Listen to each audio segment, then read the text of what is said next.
Thank you.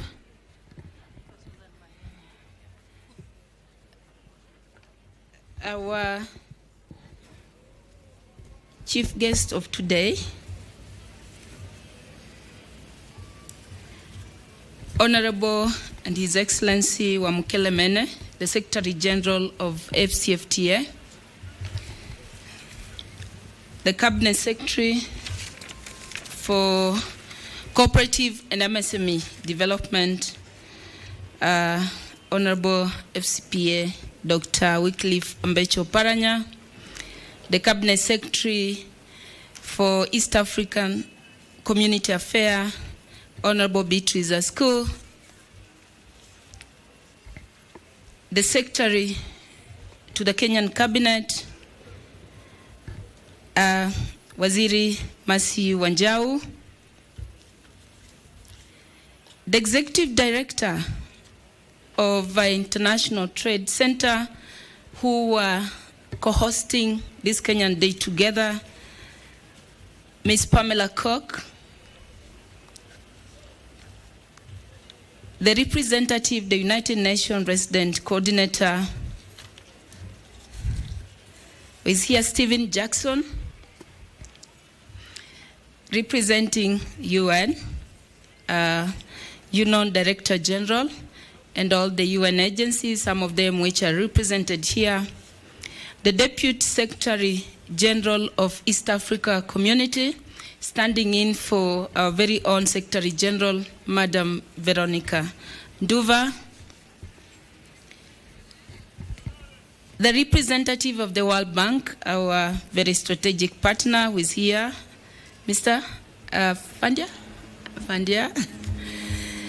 members of the diplomatic corps, whom I probably may not mention by name, but I acknowledge we have represented here, we have a representative from Indonesia, the mission of Indonesia.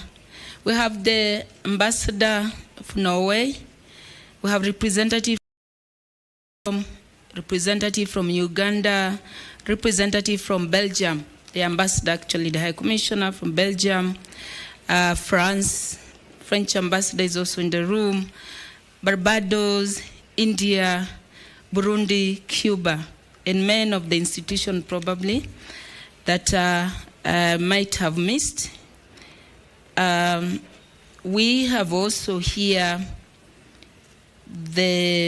of course I had already talked, and then of course from very own Republic of Kenya, we have colleague PSs here, the PS in charge of East African Affairs, the PS, my colleague PS, my brother, the ministry in charge of cooperatives, and the PS in charge of trade. We have the PS, my counterpart from Burundi, here also. I know we'll have an opportunity in our details. Has been supported the regional team, members of the committee who are in the room. Acknowledge you, of course, and the National Organizing Committee, the SIMSO Africa, SIMSO Kenya, the CEO for Micro Small Enterprise Authority, who have made it possible for us to be here, the directors of the board of the MSEA who are here. Good morning. Hamjambo. Habari ya asubuhi. Yeah, ikiwa we have all those gadgets. If we turn into our language, you can turn to your neighbor and ask your neighbor, what does that mean? Isn't it? And we are likely to switch into our mother tongue, but we made sure we have the people inside there who can even translate to mother tongue to make sure that you get it. So you press the channel, you'll find there Luya, Luo, Kikuyu, in those channels, those gadgets that you have there. I'm not saying that you start wearing them on, just relax. We'll try as much as possible. So I want to take this opportunity to welcome you to the Kenyan Day today. And this is the 7th time that we are hosting the EAC trade fair. I know much of that my CS, the Cabinet Secretary for MSME, will be talking into that. But my work here was to acknowledge your presence here and to officially welcome you, because today I'm going to be your official master of ceremony for this event. Yeah, and yeah, so if I ask you to jig a little bit, you jig. But because I'm the official master of ceremony, before we go into the panel, Dambuki, you'll call Kayamba Africa to come just for 3 minutes so that we can show them how we do it in this part of the world. A little bit for 3 minutes. Just 3 minutes. Kayamba Africa, you need to be there ready for us before we can settle in into the panel. So basically, this is how the day will be. We are going to here in terms of how do we make it easy for the MSMEs in the East Africa region to grow and thrive. The opportunities which are everywhere, we're talking about the global market, the continental market. How do we make it easier? How do we support them to build their competitiveness and take their product to the global market? We are going to have conversation there, looking at various barriers that make it difficult for MSMEs to thrive. And we are happy because we also have private sector here. This is a semblance of the ecosystem that MSME requires there. So this is how we decided to make it a bit more different. Ordinarily, we'll be outside there just dancing, shaking, appreciating, doing fashion show, putting on, eating, doing what. But we say that is good. However, our MSMEs continue experiencing a lot of challenges. And in this room here today, whether you come from which part of East Africa, we have people who have solutions here. We have very strategic actors here.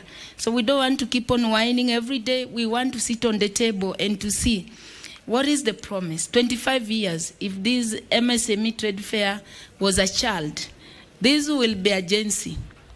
If MSME trade fair was a child, will be agency. So what it means, the trade fair has reached a level where it's energetic, is bold enough, can say anything. So we need to make sure that we tap into this very excessive energy that agency have.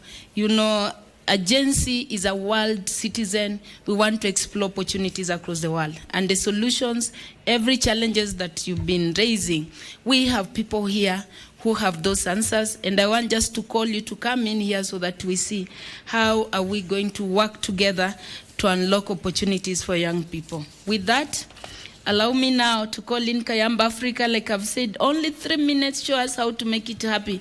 And bring a number that all of us can swing and dance into it. Kayamba Africa, thank you. Thank you, Chief Guest. With all due respect, with all the visitors that have come far and wide, just a little bit, can we just be upstanding? With all due respect, we just stretch a bit. We want to celebrate our country, Kenya, for the good things. I think for those who have been here for the first time, I think you have seen. Give somebody a high five, tell them Kenya is ours. Kenya is a good country, and this is how we do it, Kayamba African way. Twende kazi. We are celebrating our country, Kenya.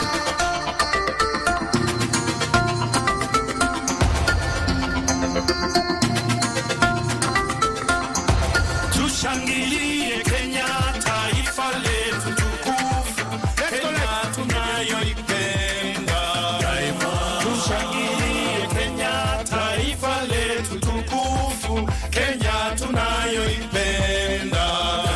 Kenya tunayoipenda.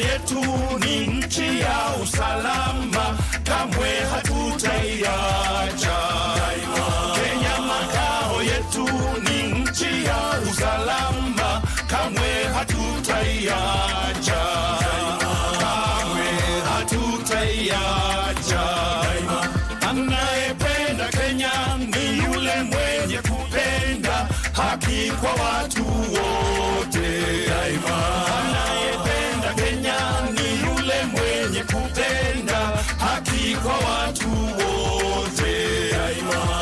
Haki kwa watu wote daima.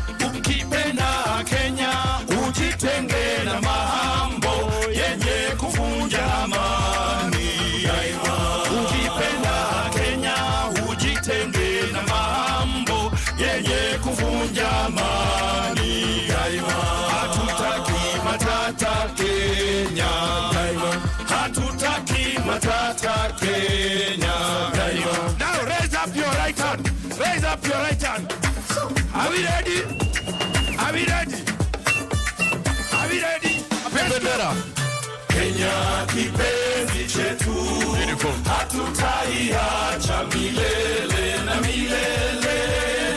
Kenya kipenzi chetu, hatutaiacha milele na milele.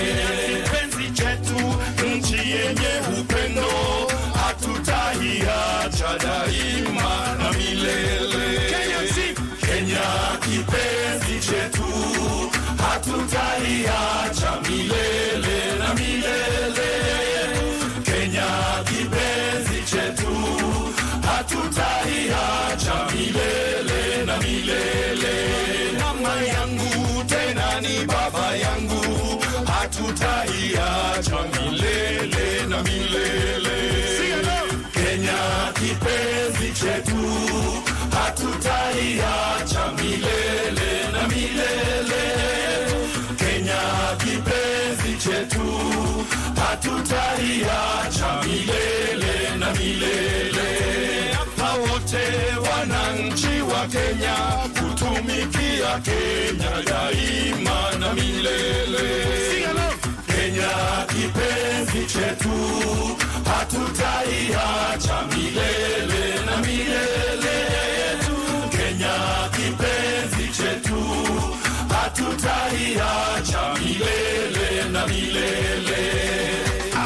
Now tuna hapa twende. Mimi ni mwana Kenya daima, nikienda ng'ambo nitarudi. Mimi ni mwana Kenya daima, sitadanganywa kamwe na wabaya. Mimi ni mwana Kenya daima.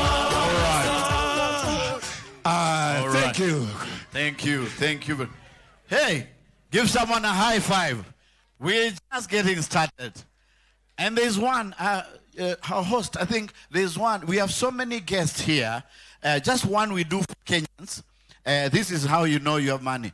Jambo. Jambo Bwana. This is for our visitors.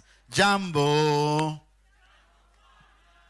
Habari gani. Muzuri sana. Wageni. Makaribishwa. Kenya yetu, hakuna matata. So welcome, welcome, welcome. As we all know, a few weeks ago, we lost one of our greatest son, the former Right Honorable Prime Minister, Raila Odinga, whose demise shook all the corners, not just of Africa, but of the world, because of the contribution that he has made in the space of democracy in the whole world. So I want to respectfully ask all of us to rise and observe a minute of silence.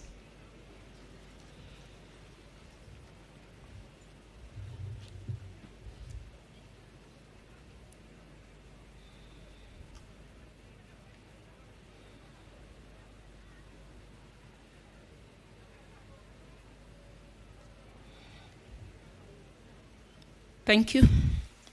May God continue resting his soul in eternal rest. Now, I want to ask my three colleagues to come here.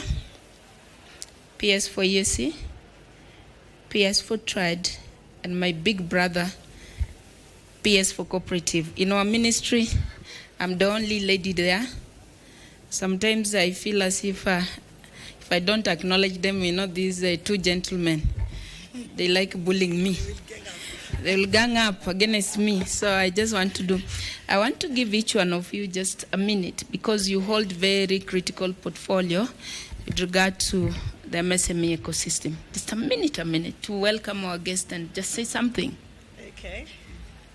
Well, I thank you very much, my sister, our guests, ladies and gentlemen, good morning. My name is Caroline Karugu. I am PS for East African Community Affairs. Let me take this chance to welcome you to the Republic of Kenya and indeed to East Africa. We are a rich, diverse people and a one people at the same time. I'm so glad this morning that today we can have real conversations about MSMEs 25 years down the line. I've been a friend of the MSME industry for many years. I was in Rwanda, I think that was 2019. And so it's a space that is very close to my heart. I remember we had a conversation that must have been in 2019, and we agreed with MSMEs from East Africa. And we gave them an example of an advertisement that I think that the Nation Media Group used to have. The advertisement used to be called Utahama Lini. I don't know how many of you remember Utahama Lini, Kenyans in the group. Just raise your hand if you remember Utahama Lini. This old guy who was still living with his mother, and it was time for him to move. I think he must have been 40 years old. And at that point in 2019, we challenged MSMEs that we don't want to be seeing you in every trade fair because we want you to live from micro to small, from small to medium, from medium to large enterprises. And therefore, today when I was told I would sit in a panel that discusses access to finances, access to credit guarantees, I feel indeed extremely, extremely delighted that this is a conversation to be had at this time, because we must be able to scale our MSMEs into large companies. And let me tell you, East Africa is a place to be. If you are from any other part of the world, this is a place that is going to get you the best returns of investments, and these are the people to invest in, the MSMEs in East Africa. I thank you very much. Thank you. Thank you, PS Caroline. Next time, if you ask if you've ever had, we fear raising, it's used. We want to feel young, to look like it's question. Just know we saw it, because you will gaze our ears. Thank you. A light note. PS for Trade, Regina. Thank you, Master of Ceremony, my sister Susan. Good morning, distinguished guests, ladies and gentlemen.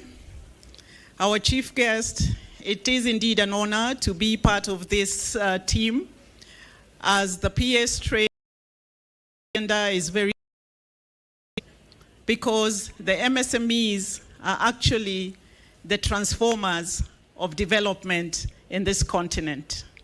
90% of our job creation is actually domiciled in this sector. We are having a youth bulge that we really need to take care of, and we can't stop at conversation level. This is the sector that will actually transform our economies into that productivity and growth that we are talking about. So today, as a panelist in the access to market and access to finance section, I am convinced that in that section we will be able to bring out issues that will leapfrog the MSME sector so that it transforms our economies to the level that we are talking about, first world. Thank you very much. Thank you. Now my big brother, Patrick, most of you have never known his proper name. His name is Patrick Kiburi Kilemi. Welcome, Patrick. Thank you, PS. Our chief guest, allow me to stand by the protocols already stated by the PS. Thank you again for this opportunity. Patrick Kilemi, yes, that works. PS for cooperatives. Cooperatives are really MSMEs. So in terms of the way we organize our businesses through cooperatives, we feel at home under MSME because most of our cooperative movement are small business enterprises, more so in the agriculture sector. Most people treat agriculture as like it's no business. But we in the cooperative movement, we are trying to organize our people so that they are treated and they are given the respect which they deserve because of and their. We are very happy this event, the state event, to come and support my sister, the minister, and from all of East Africa. We are very good hosts, very fruitful engagement. Makofi. So allow me now to invite our Cabinet Secretary for the EAC Affairs, Honorable Beatrice Asko.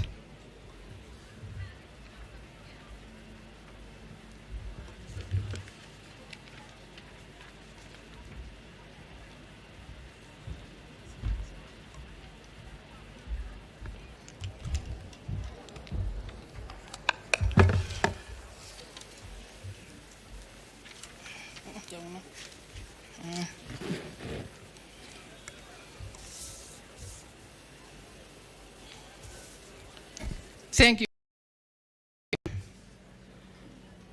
The chief guest, CS Dr. Oparanya, Cabinet Secretary for MSMEs and Cooperatives, His Excellency Wamkele Mene, Secretary General, Africa Continent Free Trade Area, Mr. Mohamed Abdi Hayuri, Minister for Agriculture, Irrigation, Federal Republic of Somalia, Stephen Jackson, UN Resident Coordinator for Kenya, His Excellency Johnson Sakaja, Governor, Nairobi County, Ms. Mercy Wanjao, Secretary to the Cabinet Kenya, Ms. Anita Semwemba, Deputy Secretary General for EAC,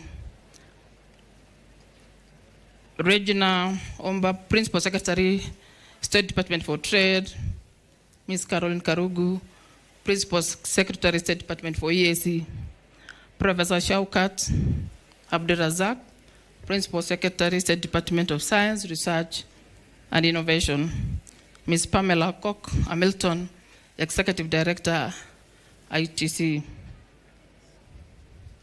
Ladies and gentlemen, allow me to give a remark for the 25th East Africa Community Micro, Small and Medium Enterprise Trade Fair. It is my honor and great pleasure to welcome everyone to the 25th East Africa Community Micro, Small and Medium Enterprise Trade Fair being held at the Uhuru Garden here in Nairobi. It is important to note that the trade fair has made impressive steps over the last 25 years since the first one was held in Arusha, Tanzania in 1999. Kenya is hosting this 25th trade fair in Nairobi City. At the time, the country has been honored as the chair of the community, having hosted the 19th trade fair in 2018 in Eldoret City.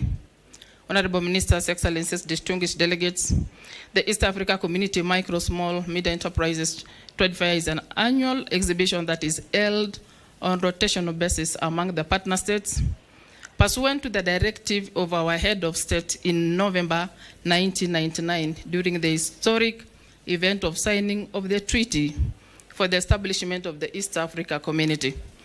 The trade fair brings together exhibitors from the 8 partner states for the purposes of opening up new market frontiers for their products while bridging the knowledge and the technology gaps between them and promoting the regional integration process.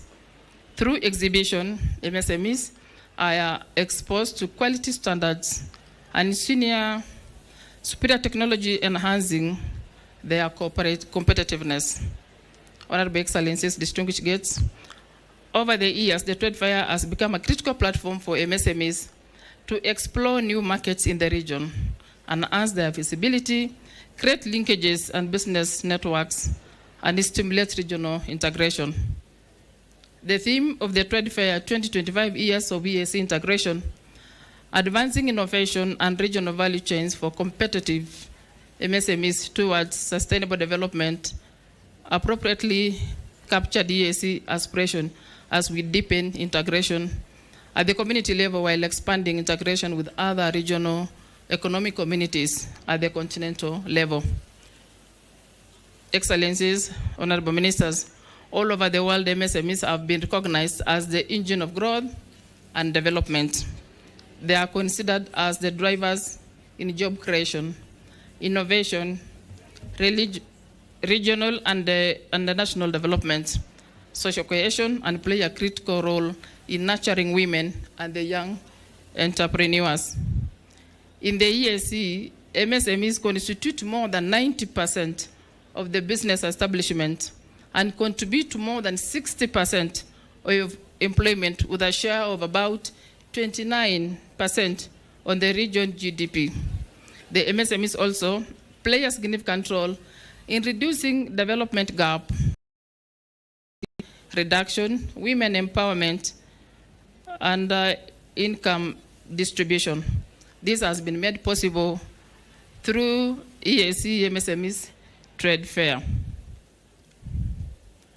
Out of the recognition of the important role of MSMEs play in socioeconomic development, the treaty establishing the East Africa Community is in Article 81C commits EAC partner states to take measures to facilitate the development of small, media-scale industries. In addition, the EAC industrialization policy for the period 2012-2032 prioritizes strategic measures that will guide the regional towards attainment of the broad policy objectives, including, among others, facilitating development of micro, small, and media enterprises. Further, the East Africa Community Vision 2050 also recognizes the role of MSMEs in regional industrial development agenda, underscoring the need for enhanced competitiveness through innovation and value addition to tap into intra- and inter-regional trade opportunities. This is in keeping with the African Union Agenda 2063 that aims to transform and grow the industrial base of Africa continent through value addition of natural resources and sector productivity growth, focusing on MSMEs and agribusiness. Honorable Ministers, Excellencies, and distinguished delegates, the community is developing policy, programs, and activities to promote development of MSMEs, including mainstreaming them in intra-regional value chains. However, challenges remains. Among such challenges, among others, include limited access to finance, access to affordable infrastructure, business regulatory constraints, poor management skills, and a high cost of energy. I believe this ministerial roundtable will focus some of these challenges and suggest innovative ways to address them for the benefit of our MSMEs.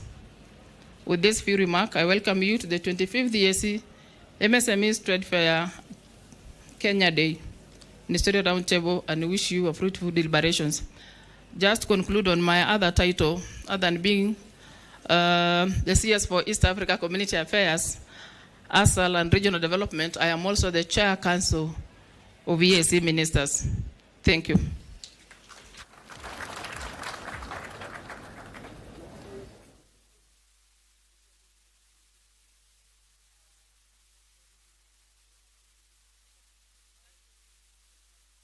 That was very important for you to confirm and to declare that the Bureau sitting here today is constitutionally, according to EAC protocol, constituted. Thank you so much.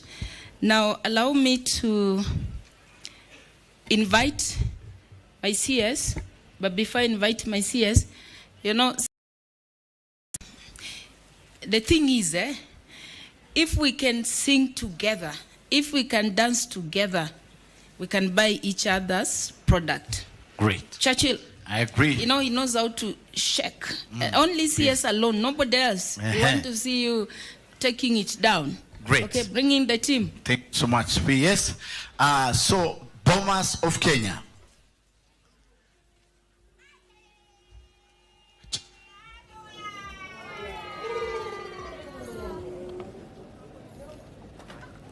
Sasa hao ndio wataenda wachukue mgeni wa heshima wa CS.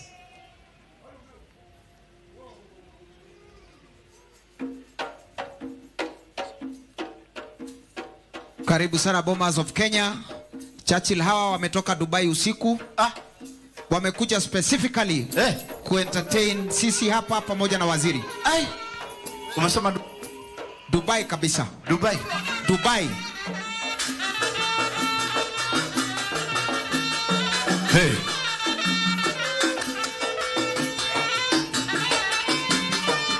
Twende, twende, twende, twende, twende, twende. Haya, haya, haya. Haya. Haya. All right. Haya.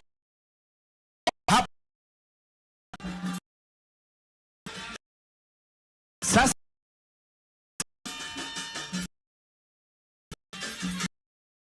guys.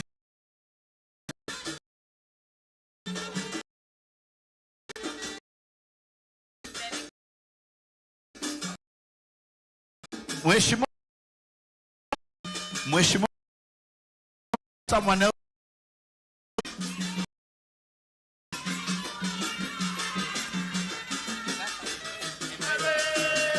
Invite.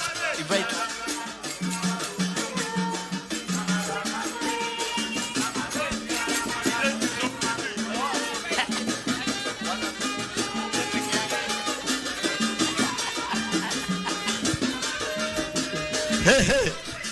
Madam Pamela Cook, join in. Let's join in.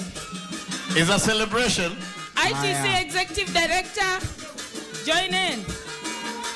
Yes. Join in. Yeah. Hey. Your Excellency Wamkele. It's a celebration dance. PS, you can also join.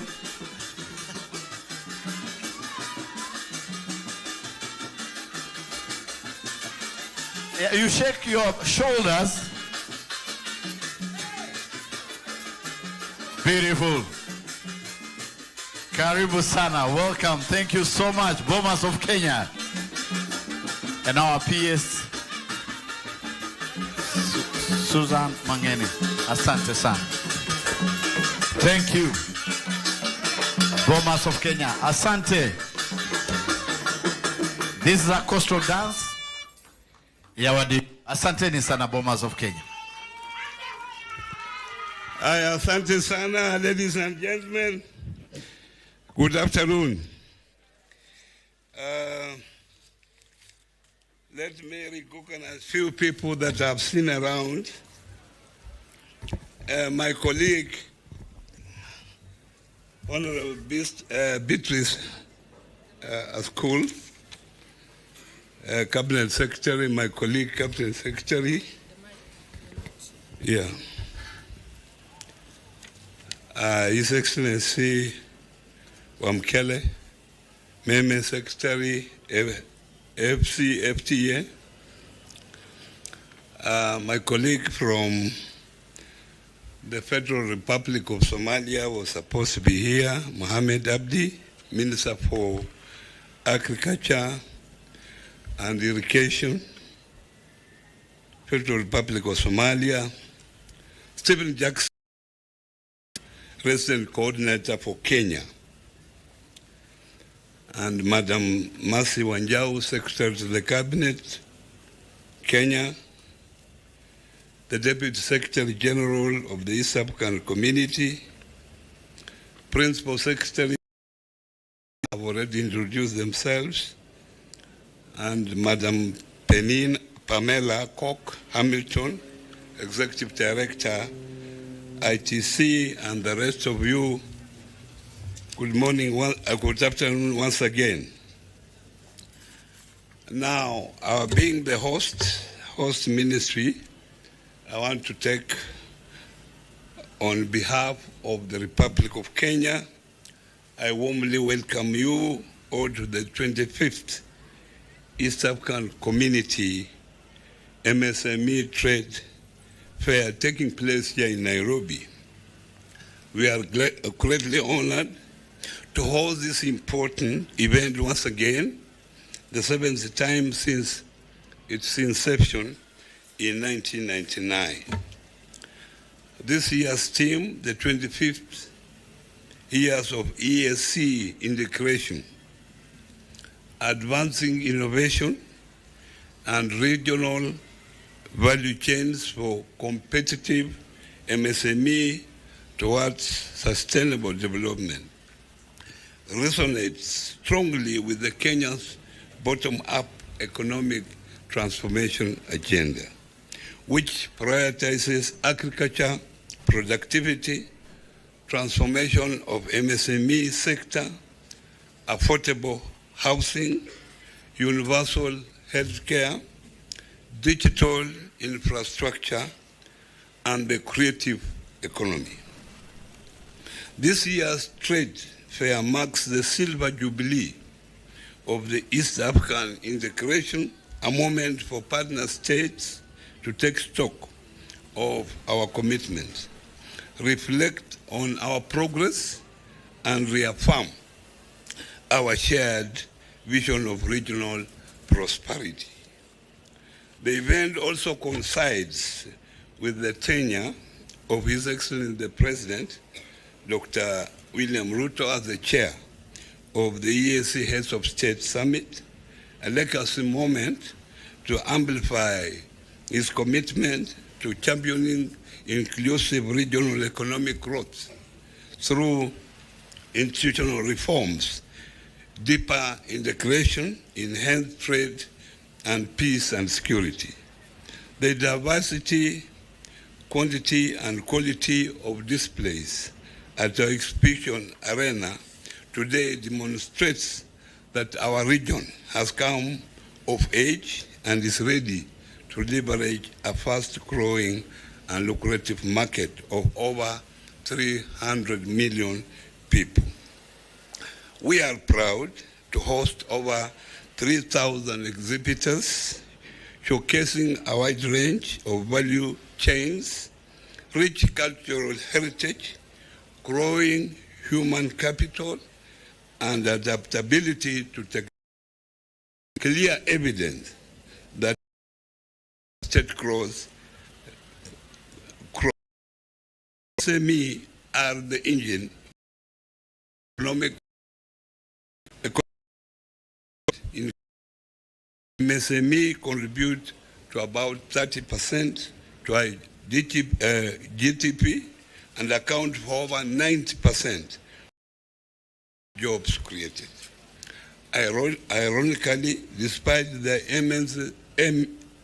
immense contribution, MSME globally continue to face significant challenges, from limited market access to inadequate financing to technological barriers to the effect of climate change. This trade fair, therefore, provides an invaluable platform to recognize the creativity and resilience of MSMEs while also recommitting ourselves as policymakers, financiers, and development partners to address the challenges they face through green transition initiative, access to finance, skills development, and technology adoption. While governments continue to strengthen policy frameworks for an enabling business environment, we must all, as stakeholders, work collaboratively to create a supportive ecosystem that allows MSME to thrive and realize their full potential. The region's greatest opportunity for addressing youth unemployment lies in entrepreneurship, particularly led and investment.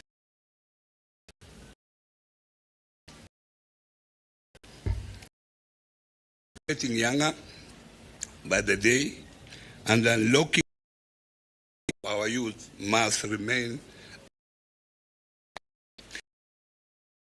the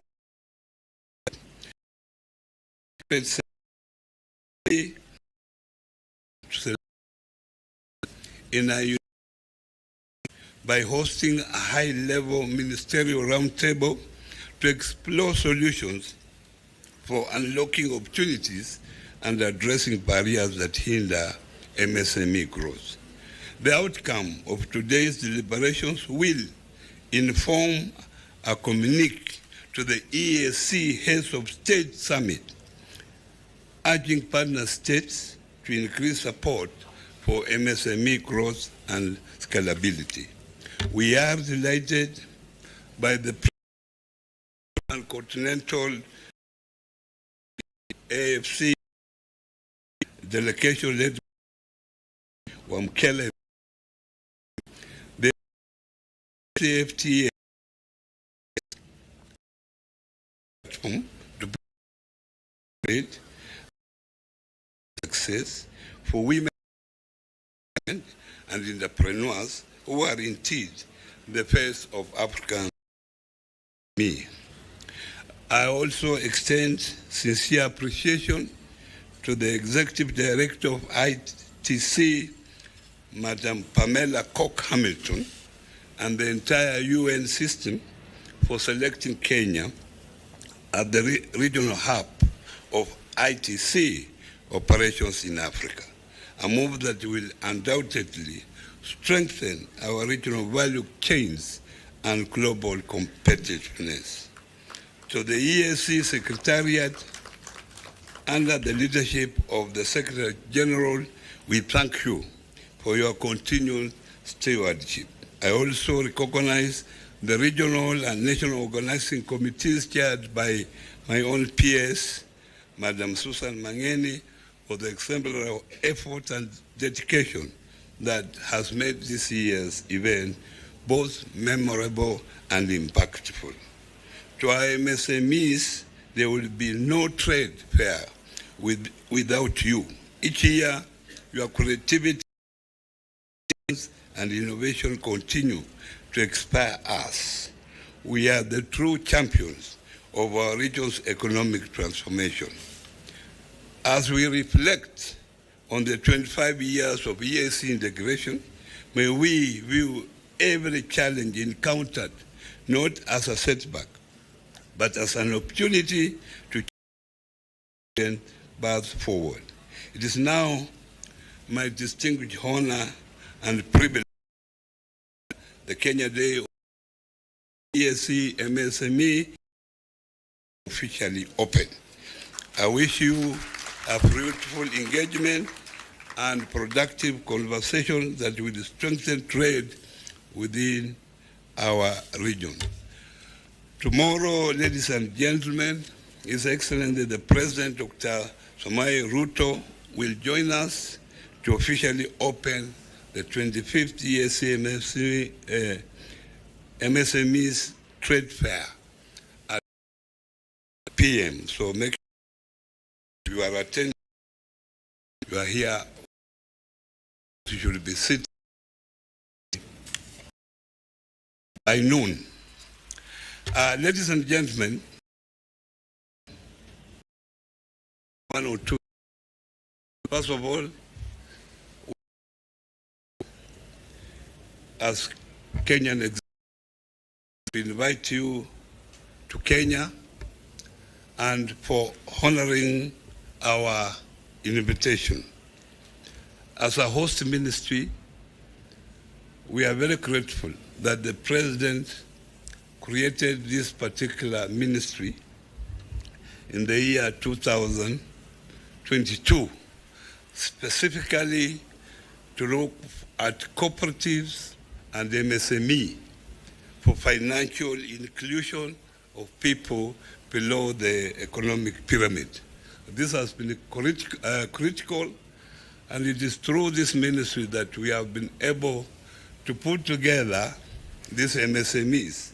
In fact, as we came in, we created an MSME Connect platform where we engage all these MSMEs on regular basis for them to tell us their problems and see how the government can tackle those particular problems.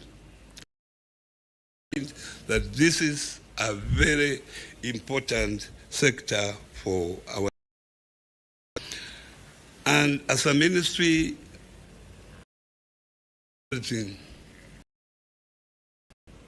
so we have selected 4 critical areas that we are focusing in for this particular 5 years of our medium-term plan.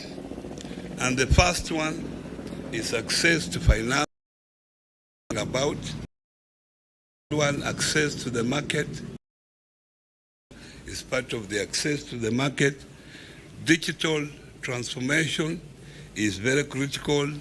This is one of our priority areas under the economic agenda. And of course, making sure that these small businesses also adopt to climate changes that they are taking place. So green economy transformation and financing is very critical to this small institution. So your coming is a good networking, is good experience, sharing experience, what is happening there, and I would request that you are informal as much as possible, because some of these people, this is the first time they are interacting with you. Some of them have never had a chance of going out of this particular country. So as you talk here, be basic, talk about them. They will feel that they are part of you. I thank you very much for your attention. Thank you. Thank you, Waziri. Once again, a round of applause again. Thank you. And so Waziri has officially welcomed us to this day, the Kenyan Day. Now, allow me to now invite our core, like I say, this day we jointly organize with ITC, International Trade Center.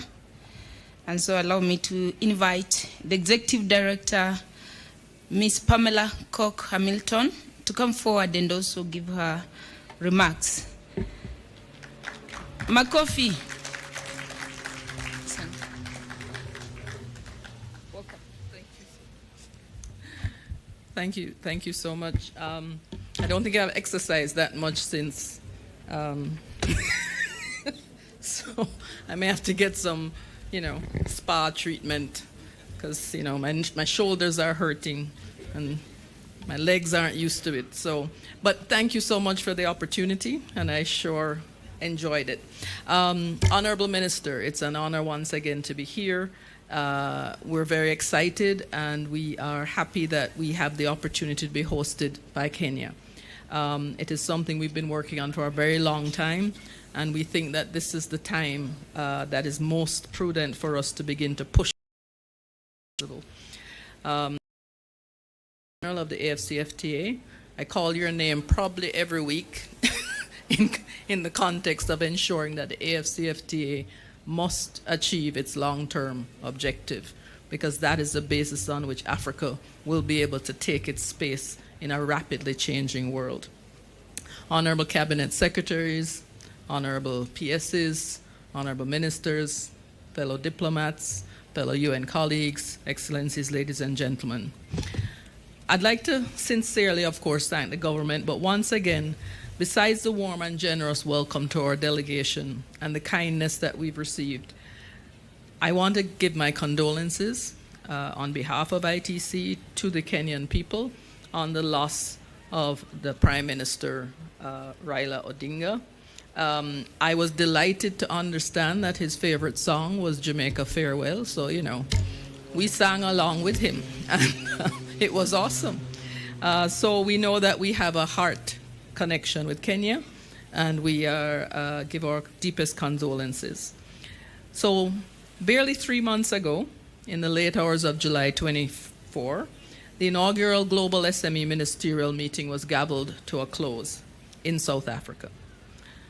Organizing this event was, and I can say now, very daunting, but our outcomes we couldn't entirely foresee. But we felt at the core that it was something that was necessary and critical for us to do at this point. We couldn't stand by and watch what was happening in our world, the tariff escalations, the abrupt end to trade preference schemes, the slash and burn of ODA, sometimes from one day to the next, and not do something about it. We had to address it in the best way we knew how, especially when we knew that the fate of SMEs around the world were hanging in the balance, with many business leaders not knowing if their firms would survive into the next year or even into the next month. Not when we knew how much we each owe the SMEs in our communities, in our countries, and throughout the world. And we at ITC were hearing the exact same message from the governments we worked with day in and day out. As I told the ministers in Johannesburg, SMEs were the ones who got us through a global pandemic that took the lives of millions. They made sure that our communities could function, that food could make it to the families' dinner tables, that healthcare systems didn't entirely break down, that education could still be possible for children even when brick and mortar schools were closed. In their own way, so many of these SMEs saved and served as frontline workers. Even when the pandemic was taking a toll on them too, and not all of them survived. And many of those that did are now feeling the inflationary whiplash of that global health crisis in a world that is even more polarized and even more unstable. We knew that we needed to do far more than those who have already done so much for us. What was lacking was a political space where countries could come together and do something to help. A space that transcended the geopolitical divides of North-South dynamics, and one where people could feel free to ask the hard questions and insist upon answers and real solutions. A space that put SMEs first. And that was how the Global SME Ministerial was born. And it was the same spirit that ministers and everyone who attended and embodied throughout those days we spent together in Johannesburg. We were honored to have many of you with us in July and are grateful to everyone who joined us then and who is with us here now. Thank you, Minister, once again. You stuck with us and with this new ministerial process, even when the hours got long, the conversations got difficult, and the final deliberations on the call to action document took us well over our ministerial closing time. Your efforts and those of your colleagues have given this new forum and this new process a powerful momentum. But it's up to us, all of us, to uphold it and to build upon it. And I'm very happy that the minister was able to outline very clearly what the three main areas are and what we need to work towards. We can't settle for just having a call to action. We need to have an implementation as the follow-up. We're very good at calls to action. We're very good at paper. What we do after is what is going to be critical. So the call to action will deliver solutions. And it has emerged from Johannesburg. It gave us a concrete roadmap for what comes next. It articulated clearly that governments were ready to work far more with access to affordable finance, remit of the few, that digital transformation of the many, and that the green transition might become a prosperity to market access. Out of today's roundtable are open conversations in Johannesburg on best practices and actionable solutions that have served SMEs well in your constituencies and that you are another in the process. And next, following up on the minister's request in Johannesburg that we support the implementation of the call to action is to create an online platform for showcasing these best practices and solutions. It will be searchable and easily accessible, allowing governments, SMEs, and BSOs, and everyone in the SME ecosystem to benefit, and we hope the resources shared there will spark new conversations and inspire new and even more innovative solutions. But the measure of our success won't be in the creation of a website. It will be in the level of ambition that every participant shows in the process, in whether the resources shared there lead to real change on the ground, and ultimately, in whether we have done right by the SMEs that we're all proud to serve. Finally, I want to highlight that this meeting marks the first regional level ministerial event of the global SME ministerial process. And it coincides with a landmark moment in ITC's own history, where after 61 years, the establishment of our first corporate office in Africa and regional presence here in Nairobi. I think that deserves an applause. Yay! The timing is in fact no coincidence. It's because we have seen firsthand in our engagement throughout the East African community and its partner states the deep commitment you each hold to ensuring that connected, sustainable, and inclusive trade that lifts people up, that transforms communities, that leads to tangible benefits for families and individuals, that this can be within reach of every SME that wishes to achieve it. And as we at ITC embark on this new chapter of our work within and across the African continent, and particularly the East African region, we felt it was vital that the road to our next global SME ministerial meeting in 2027 began here. Thank you again for your trust, and I look forward to what our day together will bring. Thank you.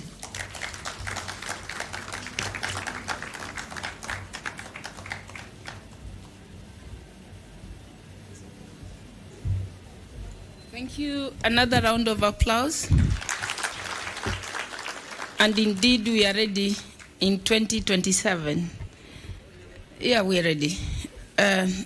We will be ready. We have always been ready. Thank you once again and welcome. So allow me at this juncture to invite the UN Resident Coordinator, who will also be speaking on behalf of all the development partners that work with the MSME sector. Mr. Stephen Jackson, welcome. Makofi.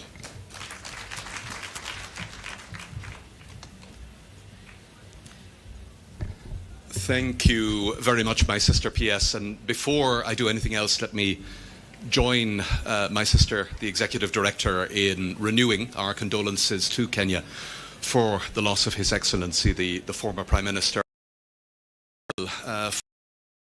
lives in Elgeyo. It's been an end to the year.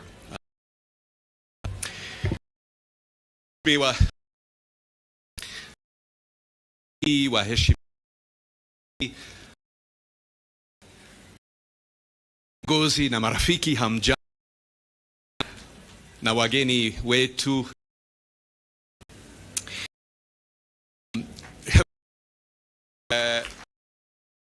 the phrase barely ever straight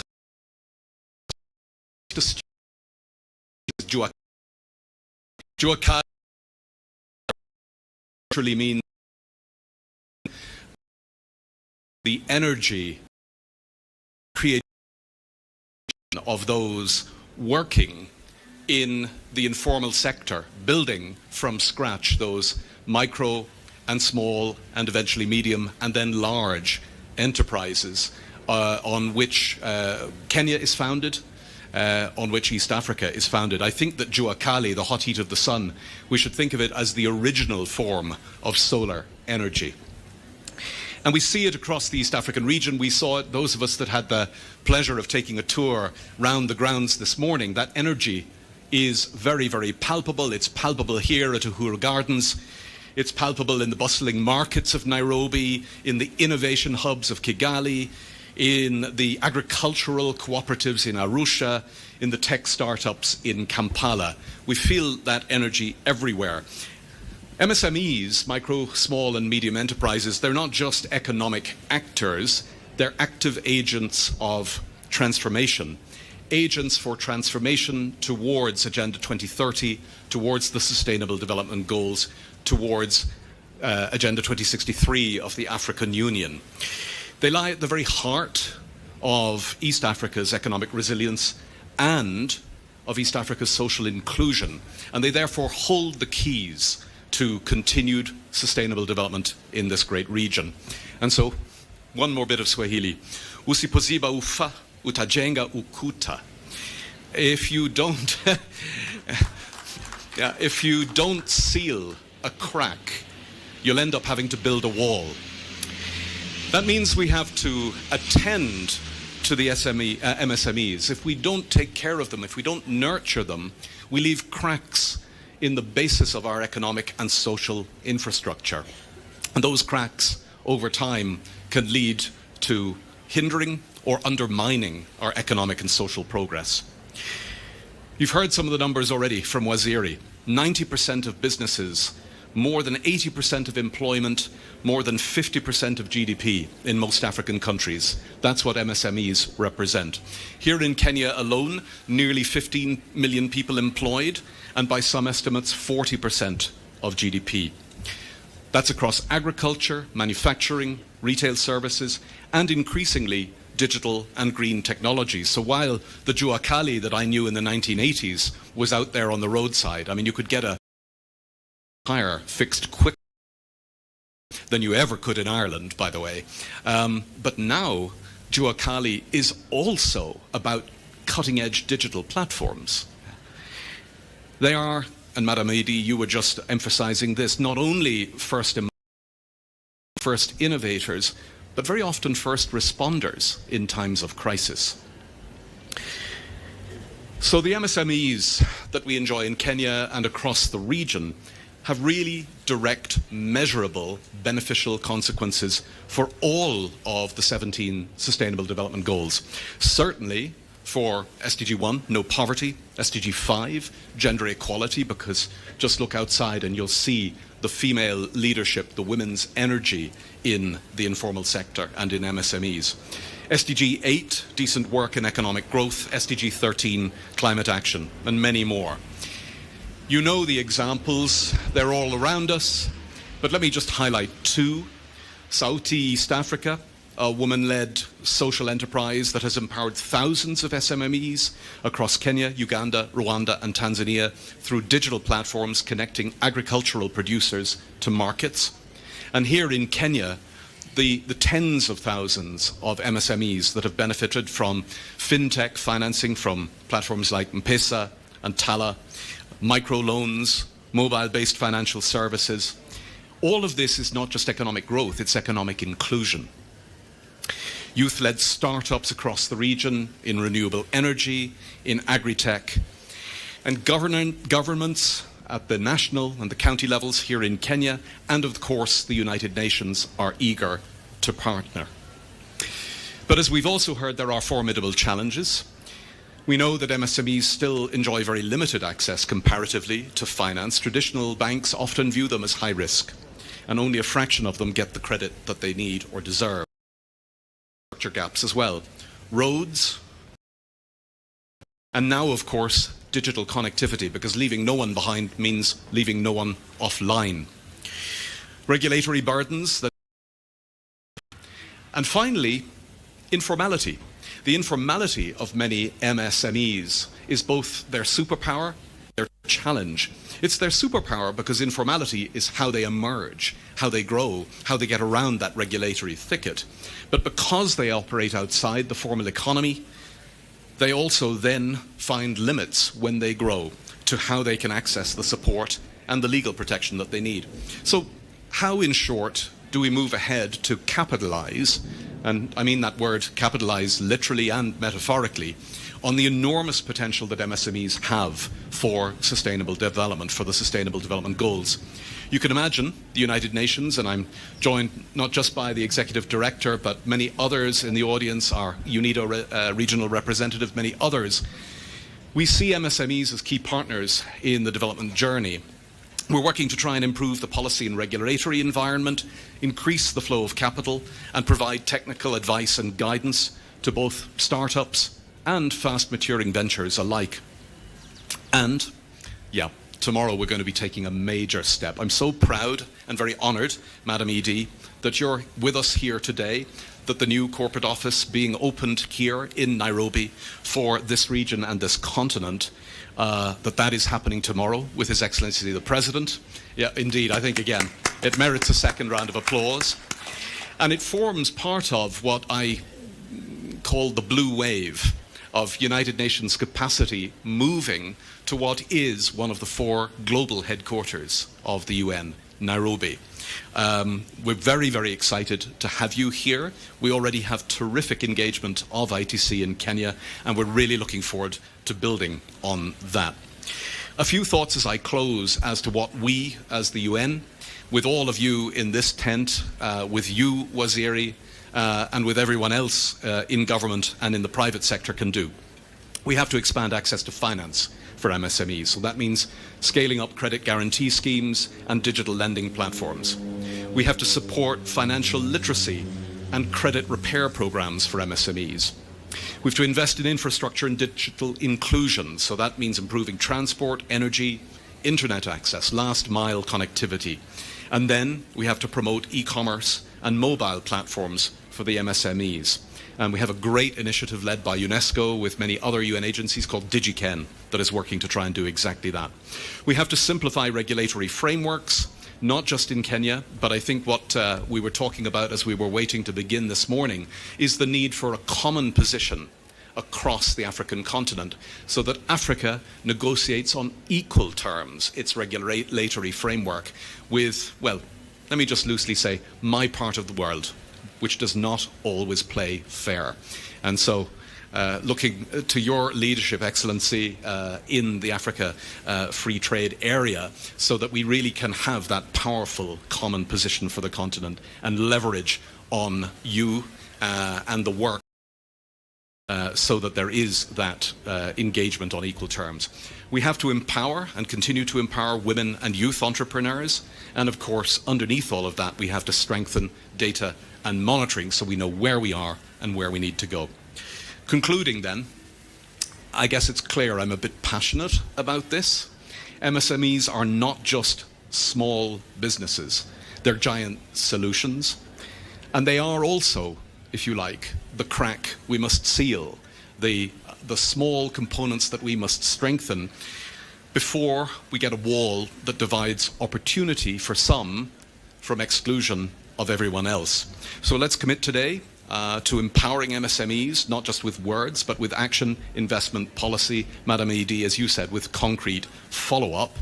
Really looking forward to the launch event tomorrow.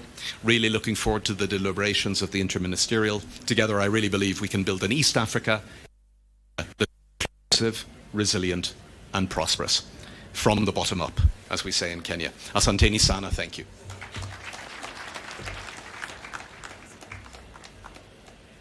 Thank you. Another round of applause, please. And of course, one important takeaway from him that we have to ensure that Africa negotiates on equal terms. So we need that common position. And one person in this room who has the role to ensure that Africa negotiates from an equal position is His Excellency, the next speaker, and the keynote, will give the keynote address today, His Excellency Wamkele Mene, the Secretary General of African Continental Free Trade Area. Kindly help me to welcome him now to the stage to share with us on how we'll ensure that Africa negotiates. Karibu. Thank you very much. Thank you very much, Madam PS and our Master of Ceremonies. In his absence, let me recognize His Excellency President William Ruto, the chairperson of the East African Community, as well as, of course, the President of the Republic of Kenya. Cabinet Secretary Wycliffe Oparanya, responsible for cooperatives, MSMEs development. Cabinet Secretaries that are here with us, the Cabinet Secretary for East African Affairs, the Cabinet Secretary, the Secretary to the Cabinet, Madam Executive Director of the East African Community, represented ably by the Deputy Executive Secretary of the East African Community, Secretariat, Madam Executive Director of the International Trade Center, Madam Coke Hamilton, leading a delegation along with Madam Deputy Executive Director, Madam Tembo, Your Excellencies, High Commissioners, Ambassadors, private sector leaders. It is a pleasure for me to be back in Kenya. And I want to also start by expressing our condolences as the African Union. We did that formally, but we do so again to express our condolences for the fallen and departed towering Pan-Africanist, the Right Honorable Prime Minister Odinga, whom I had the pleasure to spend time with in December when he visited me in Accra, and we spoke in detail about the challenges facing our continent.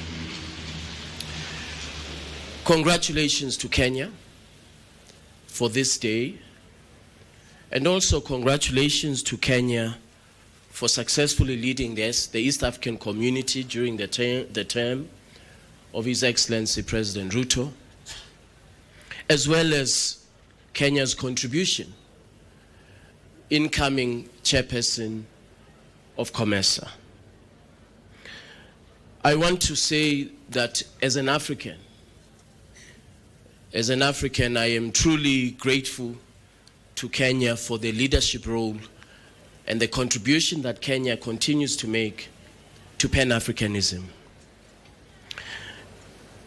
I invite Kenyans and I urge Kenyans to be willing to share your president with the rest of the continent, because the continent needs his leadership. Today, Your Excellencies, is an important day. The East African community's commitment to regional integration, industrial development, people and SMEs,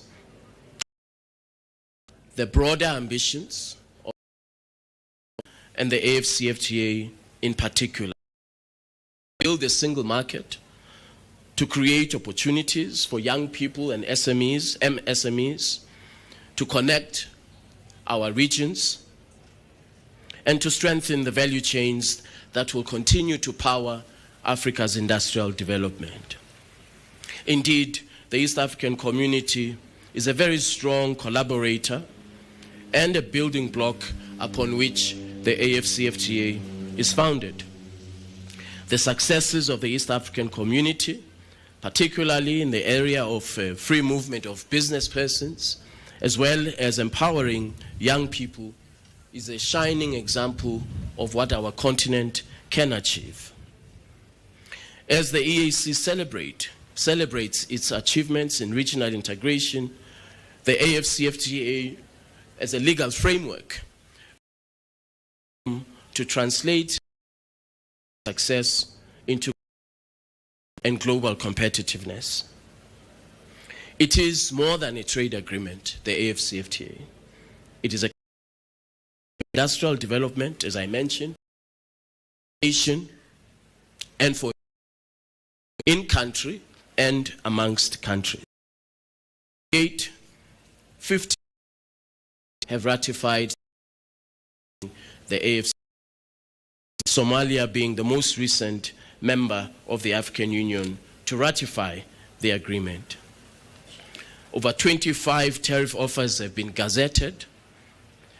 Certificates of origin are being issued as we speak, which demonstrates that trade is taking place. And we are encouraged that this trade is taking place in Africa's sector of the economy that requires value addition. Food processing, beverages, textiles and clothing, manufactured goods, products. Protocols on investment, intellectual property rights, competition policy, digital trade, and most recently adopted the Protocol on Women and Youth in Trade. The AFCFTA is laying a very strong foundation for sustainable, fair growth across our. Your Excellencies, as we've heard, MSMEs of Africa's economy, accounting for up to 80% of jobs created and more than half of Africa's GDP. Yet they continue to confront challenges. Trade finance, that has been mentioned, lack of access to markets, lack of market intelligence, and persistent non-tariff barriers that constrain trade across regions. Within the framework of the AfCFTA's private sector strategy, the identification of priority private sector value chains that we identified offers us an opportunity. In the area of agriculture and agro-processing, the automotive sector, particularly components manufacturing, agriculture, as I mentioned, pharmaceuticals, transport and logistics, we see a value proposition for investment of over $130 billion, which will see commercially priced returns on investment and, of course, translate into jobs at local level. These are not transitional projects, but long-term foundations of Africa's industrial transformation. By participating in these value chains and encouraging investment chains, I believe national economic, East African community in particular, and MSMEs do have an opportunity to become service providers, to be part of value chains, to be innovators, and to direct with this market of 1.4 billion people with a combined 1.4 trillion United States dollars. Allow me to set out a few updates on what has been achieved in establishing continental value chains. In the area of the automotive sector, the rules of origin have now been concluded, which means that we have an opportunity to unlock opportunities for production of vehicles and components across the African continent. In this regard, we have secured a financing facility of $1.2 billion from Afrexim Bank. The country is left behind of a vehicle or a component. This is where for MSME. In agriculture and agro-processing, Foundation and Trademark Africa, we are implementing a 4-year fishery focused on women and youth-led MSMEs in cross-border trade. Kenya, Uganda, Tanzania, and the DRC are some of the countries in the East African community that are participating in this pilot, which is projected to create over 240,000 jobs and boost fish trade production by over $100 million by the year 2030. In the area of textiles and clothing, which is equally a driver of Africa's employment, I'm happy to report to you that rules of origin have been also concluded, as well as a landmark agreement to ban second-hand clothing, which for a very long time has been a source of market displacement in our continent. By this decision, the Assembly of Heads of States and Government has taken a commitment to protect Africa's textiles industries and reinforce value production in the area of pharmaceuticals. Working with the AfCFTA Secretariat is advancing on a pooled procurement mechanism to aggregate demand and guarantee markets for pharmaceutical production, again, in Africa. This initiative is intended to strengthen local production, to create opportunities for supply chain resilience, and reduce imports of pharmaceutical products into our continent. To empower our MSMEs directly, we are encouraging the establishment of AFCFTA trading companies that will aggregate production to regional and global markets. These aggregators consolidate production, ensure standards compliance, and improve and logistics. Kenya, Ghana, and South Africa established these companies intended to drive action. Cabinet Secretary mentioned the digital economy. The backbone of the AFCFTA will be to digitize our trade. That is why the e-tariff book of the AFCFTA, the electronic rules of origin, and other digital tools that have been deployed shall enable and empower SMEs to make informed decisions about the markets that they wish to export to and to connect to new markets across our continent. Your Excellencies, as the AFCFTA Secretariat, we congratulate the East African community on this 25-year milestone that we are celebrating today. And the message is quite clear.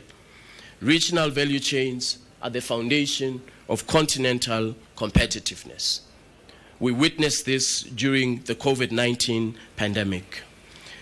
East Africa's achievements in agro-processing, leather, textiles, pharmaceuticals, and the digital economy provide a very strong basis for expansion into new markets within the framework of the AFCFTA. In an era that is increasingly defined by the weaponization of trade, the weaponization of industrial policy, the weaponization of tariffs, the weaponization of investment policy, our continent must urgently accelerate the development of our own resilient value chains. And this is why we fully support the initiative that Madam Executive Director of ITC mentioned and reported, mobilization of ministers and SMEs to provide support to enable our SMEs to continue to be the backbone of Africa's industrial development. And so as we pursue inclusive growth, we must ensure that the benefits of integration reach every part of our continent, every company, every informal trader, every smallholder farmer must benefit from this market of 1.4 billion people. That is why the Protocol on Women and Youth in Trade is so absolutely critical.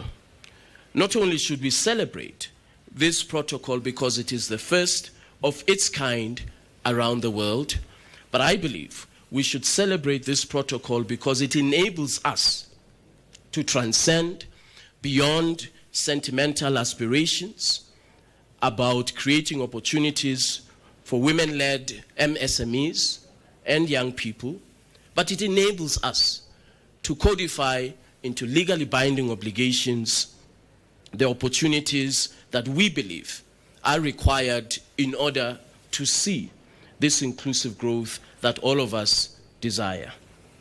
As I conclude, let me say the following. I've had the opportunity to have discussions with our commercial banks and our development finance institutions over the last 5 years regarding this question of trade finance. My conclusion is that the challenge is not lack of liquidity. Rather, the challenge is to ensure the bankability of our SMEs, the bankability of our informal traders, the bankability of our smallholder farmers to ensure that they have access to affordable trade finance that will enable them to expand beyond their regions onto other parts of the continent. In this regard, we commit to work with our partners, including the UN, its agencies, the development finance institutions in Africa, to mobilize our development finance institutions and private capital and commercial banks to ensure the affordability of the capital that we know is there. This will require that we move the platitudes that we SMEs to develop an action plan that will jointly be presented to our commercial banks, to our development finance institutions, to ensure that we reduce the cost of trade finance. We have already initiated these discussions, and as I mentioned a few minutes ago, we are aware that the capital does exist. What we have to focus on is how to unlock that capital. For example, the African Development Bank alone has a facility of $2.5 billion intended for women-led SMEs.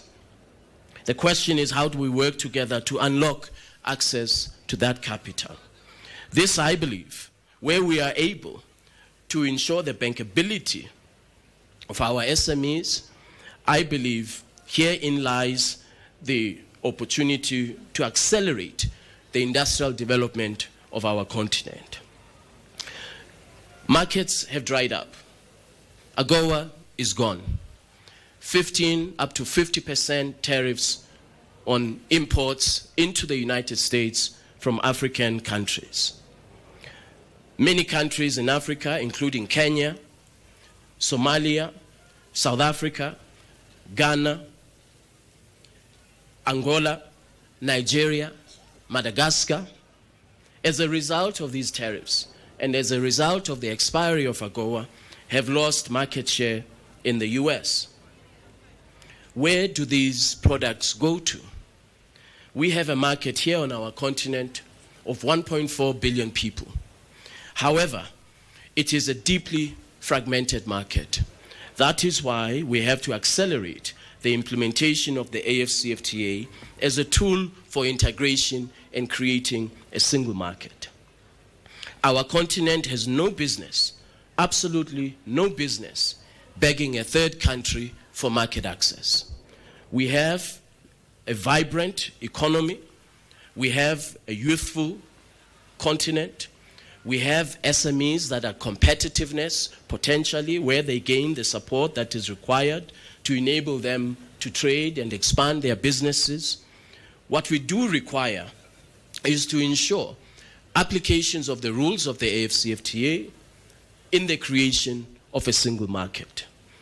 Although many countries that I've mentioned will suffer in the short term as a result of the expiry of AGOA, and in particular, our SMEs will suffer in the short term as a result of the expiry of AGOA, as a result of the imposition of these unlawful tariffs.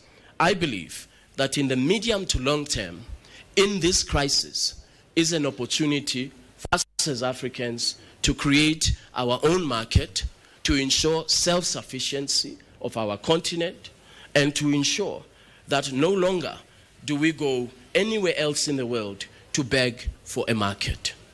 This is the opportunity that the AfCFTA presents to all of us. And so we commit to work with the East African community, to work with all regional economic communities to ensure that indeed the dream of our founding mothers and fathers of creating a single market in Africa does not remain just in a trade agreement, but that dream does indeed become a reality where we create commercially meaningful trade opportunities across our continent. This shall require upscaling of our SMEs, upscaling of our informal traders, upscaling of our smallholder farmers to ensure that they meet the standards and the requirements of trade under the AfCFTA. That is why the partnerships that exist with African Bank, with ITC, and others are critically important for ensuring readiness for export. And so I want, as I close, to congratulate again that, yes, as much as we can celebrate the progress, much remains to be done. Consider the AfCFTA Secretariat to to be your partner. I thank you very much.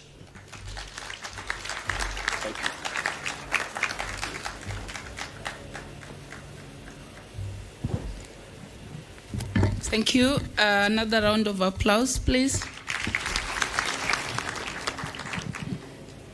One takeaway is that we need to make our MSME become bankable so that we can unlock trade financing.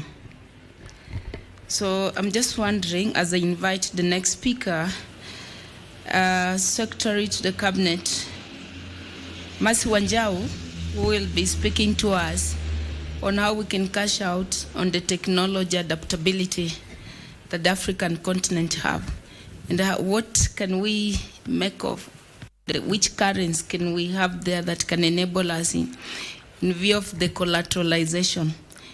Because, Your Excellency, yes, I agree, it's bankability is on one side, but most of these facilities are structured in a manner that our MSMEs cannot also have access to them. So how can technology help us to build that capability? And on stage now is the Secretary to the Cabinet. We'll be talking about the progress we're making on technology and opportunity we have there to increase access, or rather to unlock access to trade financing. Madam Mercy Wanjau, karibu mako.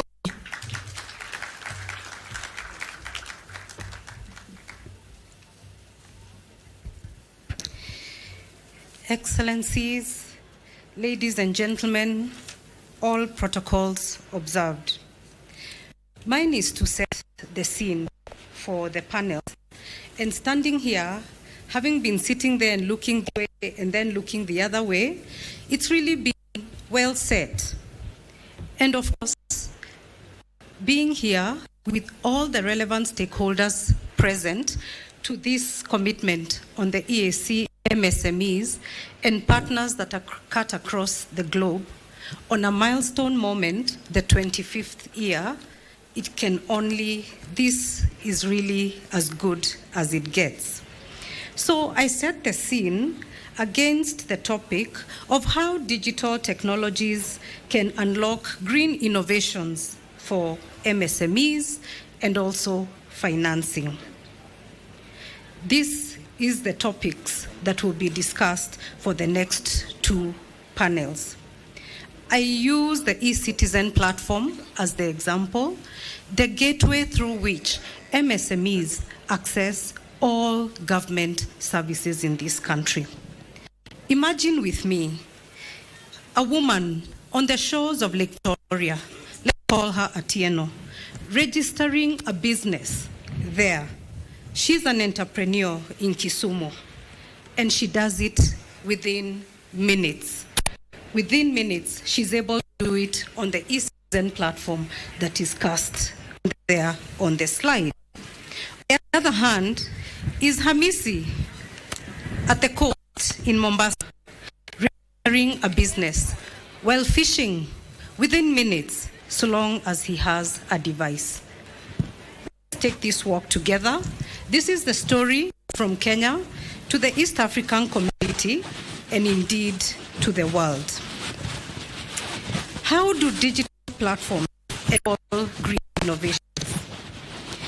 This is the story of access of the national dashboard of the eCitizen platform.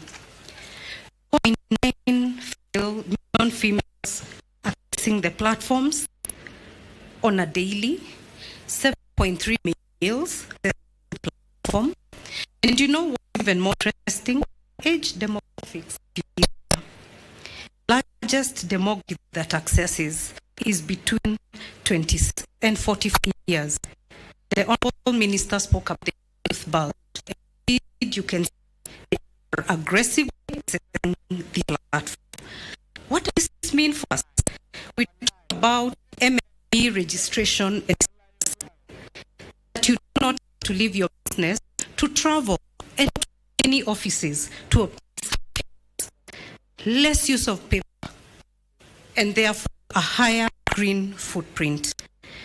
The maintenance of digital payments and records. could be the impact on MSMEs, on women and men and the youth? What contribution could the data generated from this platform do to reduce development gaps and contribute towards poverty alleviation? These are some of the questions that we ask ourselves as we continue to work on the e-Citizen platform. Next slide. That's our e-Citizen journey in the 5th administration, starting off in 2022 with 397 services, moving on to 5,087 in 2023, and currently at 22,000 services, a 2,000% growth. These are primary and secondary services. We have 84.91 services onboarded, and we still have some that continue to be onboarded. And the question that I ask to this very distinguished set out of stakeholders is, what would this mean in terms of innovation, access to green financing, access to markets? How should it count for MSMEs, which, as we have heard, are 90% of business and significant percentages in terms of employment and GDP? What would competitiveness look like? What would that look like? This is a question for all countries globally. And this is a question that we also ask day in, day out, because majority of our populations are employed in the informal sector.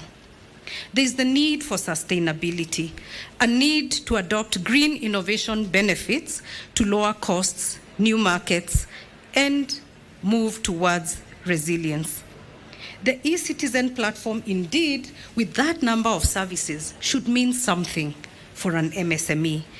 It should generate data that enables decision-making that would be applied for public policy for the benefit of the MSME, and that way enhance competitiveness and access to market. Should the behavior of the MSME on the e-Citizen platform generate some kind of points that could be leveraged for financing? Should that behavior count for something? I think it should, so that in a space where MSMEs are viewed as high risk, other alternatives that are available on the digital platform can then be leveraged and lower the risk profile for this same borrower, and therefore behavior contributes to green access and even to opening up the purse strings, whether it is on mobile lending or green financing, because the data will speak to it. These, as you can tell, are frontier conversations. These are conversations that are being driven by the information we continue to see generated on that platform. And mine would be to say to the partners gathered here, how then can we appropriate the data that is available, the behavioral trends that we see, in order to focus for policy and insights and to guide incentives, green incentives, financing incentives. Indeed, challenges have been spoken to, the need for universal access for all players, the need to develop tools that recognize and incentivize green businesses, and this, I believe, will be the conversation of the day.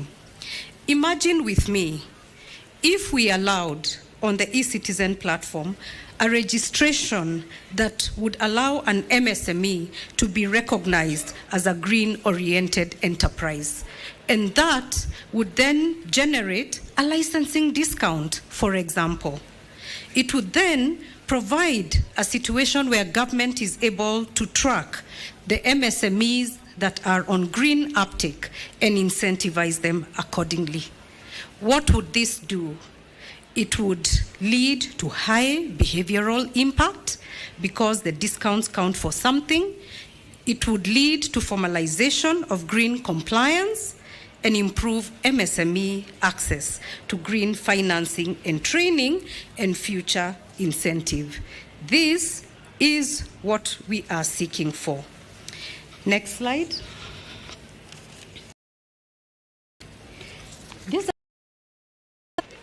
that have been generated all along on the It is a platform that generates revenue for government. It can also generate benefit for the MSME user in building digital solutions for MSMEs led by the private sector to measure impact and reduce waste. If you could just go back to the last slide. For all services, they must count for something. And this is a call to action for the private sector to innovate and to co-create. For the MSMEs to be encouraged to start small, use mobile tools for record keeping, energy tracking, and logistics efficiency. As I come to a close, I note that across the EAC, our countries are progressing at different speeds, and that is all right. What matters is that we move forward with a shared vision. Growth of regional business that is seamless and where opportunity flows freely. And I am very encouraged by the words that were spoken by the chief guest, AFCFTA, on the initiatives and the movements that are being made. So, do we want to go fast? No. Because if we go fast, we will go alone. Do we want to go far? Yes. Because we want to innovate, we want to create, to co-create. Because then we will go together. This is the scene setting that I have for you. I hope the scene setting has provoked the need to really jump onto the digital platforms for the partners here to enable that utility of digital platforms because of the benefits that can be created to enable MSMEs to navigate new business frontiers as one people, one destiny. Thank you.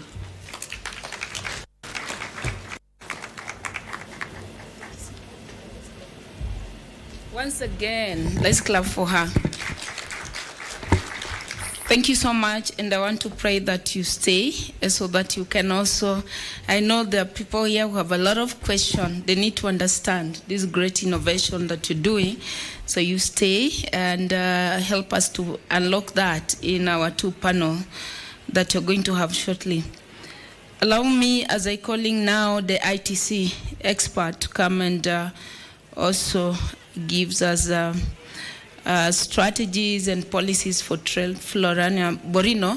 Also to acknowledge the presence of Nairobi County who are in the room. Wherever you are, let's acknowledge them. The CECs and all the CECs, you can just stand up so that we acknowledge, because you're working with the county. We have two levels of governance, so I want to thank you for that. So allow me to call in, thank you so much. Floriana Borino, thank you. Karibu. Hamjambo, everyone. Excellencies, distinguished guests, colleagues, good morning.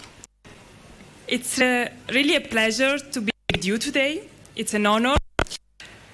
Micro and small enterprises are the backbone of our economies, and their ability to compete increasingly depends on how well they can adapt to changes. At ITC, we have been working closely with EAC partners to understand how digitalization, sustainability, finance, and market access come together to shape SME competitiveness. These four areas are deeply interconnected and form the basis of my presentation today. Next slide, please. Next. Well, okay. So, in today's global economy, digital transformation is no longer optional for small businesses. It's essential to boost productivity, to reach new markets, and to stay competitive. From our data collected from over 7,000 companies in 78 countries globally, we know that over 80% of companies report that digital technologies increase sales and reduce costs. Yet, not all companies benefit equally. Many still struggle to adopt digital technologies. How many of you hear from SMEs that digital tools are too expensive or too complex? Can you raise your hands? Yes. Yes, indeed. And so our analysis identifies 3 key policy areas that can help to accelerate SME digitalization. So first, make digital more affordable. Public and private infrastructure, reducing the cost of connectivity and enabling access to data processing infrastructure that are increasingly important given the AI. All of these to make technology more accessible and affordable for MSMEs. Second, close the digital skills gap. Integrating digital skills in education since early age and expanding private sector-led trainings can accelerate the use of digital services and tools. And third, create a supportive regulatory framework. So updating the regulatory toolbox to ensure interoperability, improving regulatory coordination, and adopting a risk-based approach, what is called SME de minimis. All this can ease SME compliance with digital regulation. So drawing on best practices from all over the world, the white paper fostering the digital transformation of small businesses prepared for the ITC Global SME Ministerial really offer concrete and actionable insights to guide policymakers in advancing digital transformation.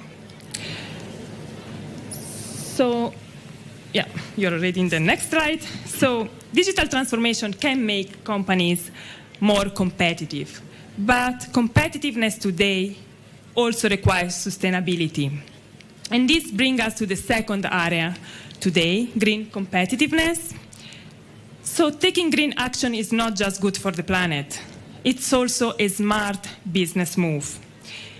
ITC surveys from over 4,000 companies in 20 countries show that 80% that in mitigation measures opportunities, especially in market access. Yet, most small businesses struggle to transition to sustainable practices. Only 38% of companies implemented adaptation measures, and just 37% of companies interviewed took steps to reduce their environmental footprint. So our research identifies, again, 3 critical areas where targeted policy action can help to accelerate the green transition for small businesses. First, increase affordability of green technologies. So strengthening access to green finance, making sustainable practices more financially viable for SMEs is critical. Second, closing the green skills gaps. Developing green skills among workers, entrepreneurs, but also among business support organizations is essential to build a workforce that is ready for the green transition. And creating a supportive regulatory framework. Again, streamlining environmental regulation can help MSMEs navigate compliance more easily. And drawing on global best practices, the white paper fostered the green competitiveness of small businesses, provide actionable guidance for policymakers to drive forward the green transition. So next slide, please.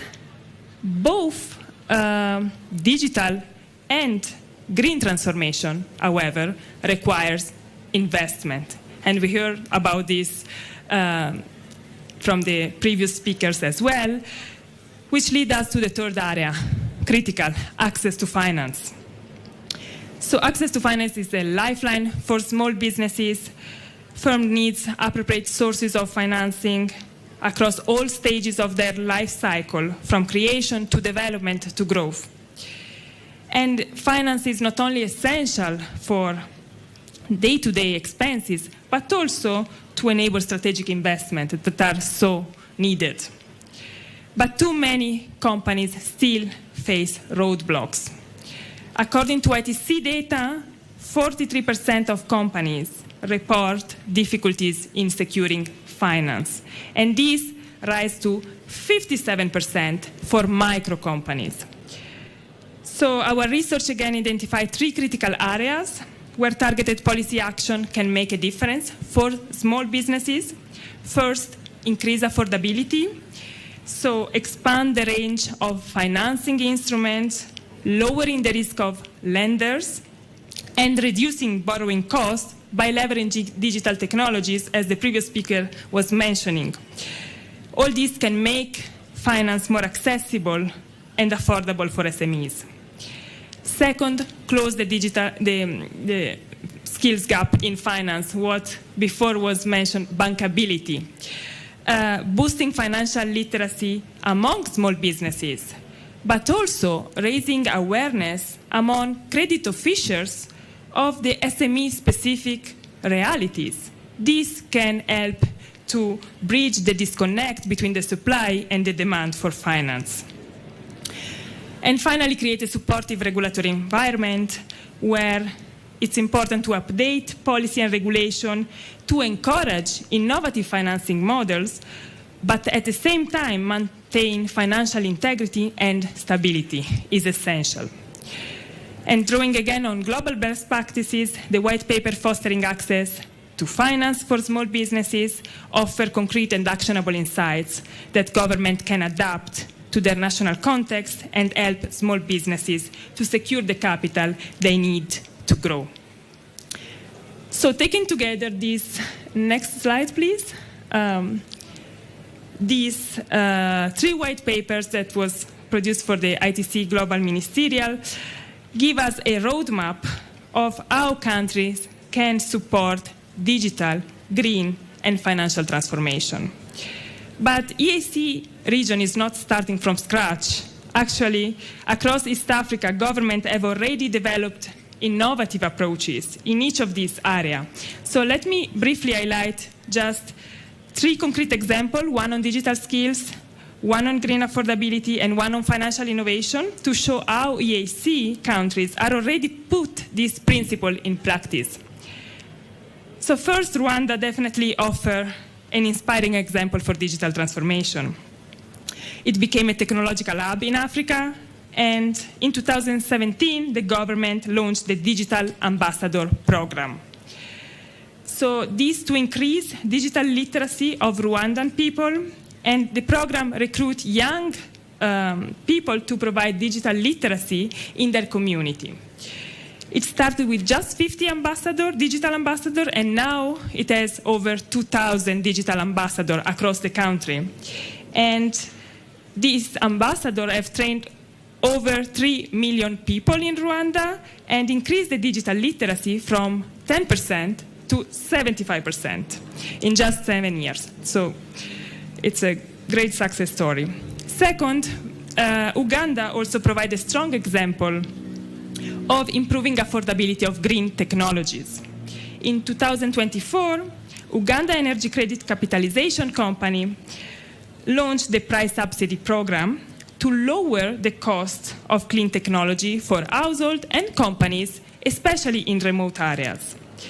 So the initiative, for example, subsidized 60% of the cost of solar lanterns, energy power, productive equipment such as water pumping, irrigation, refrigeration, and so on.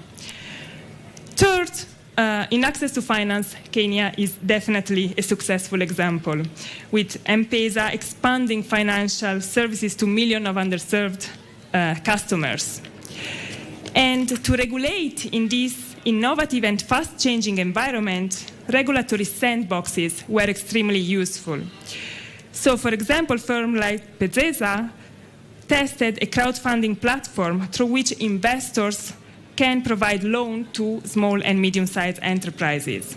And the Capital Market Authority used these tests to create guidelines for crowdfunding in Kenya. and ensuring that government initiatives are informed by on-the-ground realities. So finally, I could not conclude my presentation today without talking about market access, that today, unfortunately, is under extreme pressure. So even the most competitive companies need market access to fully realize their potential.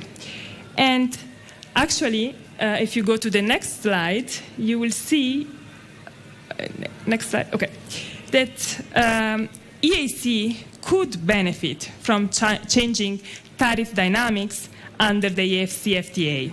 So according to ITC calculation, EAC intra-regional tariffs are projected to decline from 6.1% to only 3.2%. And this decline in tariff is particularly important today, as the average tariff faced by EAC exporters in the global market are actually, unfortunately, increasing from 2.2% globally to 3%. And this really underscores the critical importance of strengthening regional trade. Also, ITC estimates that 43% or 2.8 billion of EAC intra-regional export potential remains untapped. And this is mainly in minerals and metals, cereal products, and vegetable products, indicating that there are a lot of opportunities for expansion. And then, last slide, please. To unlock this big export potential in the region, in the EAC region, EAC countries must also tackle non-tariff measures.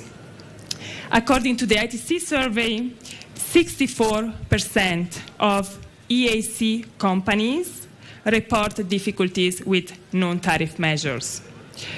And conformity assessment emerged as the most common challenge, but in addition to regulation being too strict and too complex to comply with, also procedural obstacles are a barrier. Things like time delays, high or informal fees also create obstacles. And therefore, harmonizing standards and regulation is essential, but trade facilitation is also very important to address procedural obstacles. So let me conclude by saying that these four areas, digital transformation, green competitiveness, access to finance, and market access, form a roadmap for stronger SME growth in EAC. The example from the region show that progress are not only possible, but they are already happening.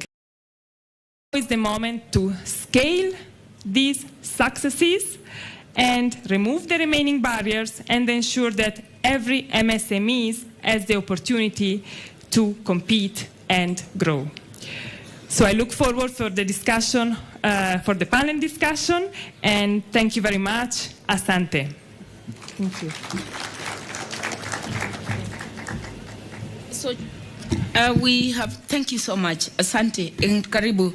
So what we've done, we have reorganized, we have fused the two panels into one, and I'll be humbly seeking for your patience for only 30 minutes, and then from there we break for lunch. So Georgie and Rose, kindly come forward and call your panelists. Churchill, help them to set the stage, because this is just a fireside chat. We've had everything, but then it's also good to have such responses. 30 minutes of your time, and then we can progress for lunch. As men of that opinion say aye. I am saying let it down. As men of that opinion say aye. I have said. Thank you. All right. So, my name is George Ndirango. My name is George Ndirango, overseeing programs at the Africa Leadership and Dialogue Institute. As the chairs come on, I'd like to ask us a few questions to sense check where we are before the conversation kicks off. Please put your hand up if you can. Just one hand, one hand. It's all right, I'll move. It's okay. Don't worry. It doesn't mean I'll ask you a question. It's okay, I can see the hands going down. Please put your hand up if you can. I have a few questions for you. It's okay. Let them go up. It's okay. Put your finger down if you've ever had a brilliant, world-changing business idea and then spent 30 minutes on a bank's website trying to find an application form. Put a finger down if you've ever looked at a 50-page application for a grant or a loan and thought, you know what, I'm okay. Put a finger down if you have a relative who runs a small business and they use you as their unpaid consultant. Did you put your hand out? Okay.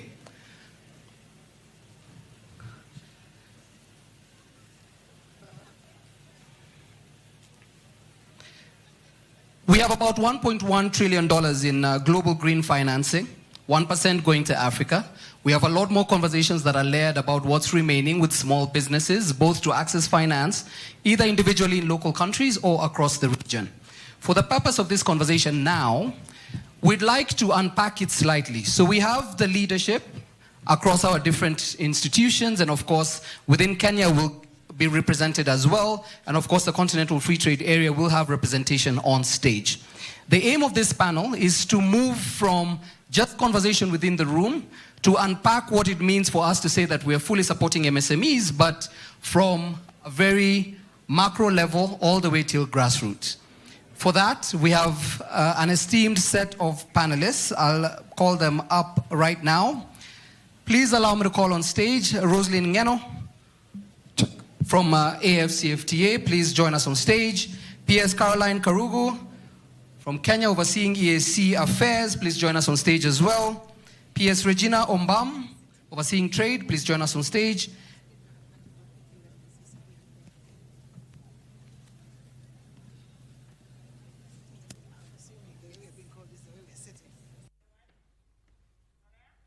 That is the ongoing 25th East African Community MSMEs Trade Fair at Uhuru Gardens. That particular event has been today opened by Wycliffe Oparanya, the Cabinet Secretary for Cooperatives and MSMEs Development.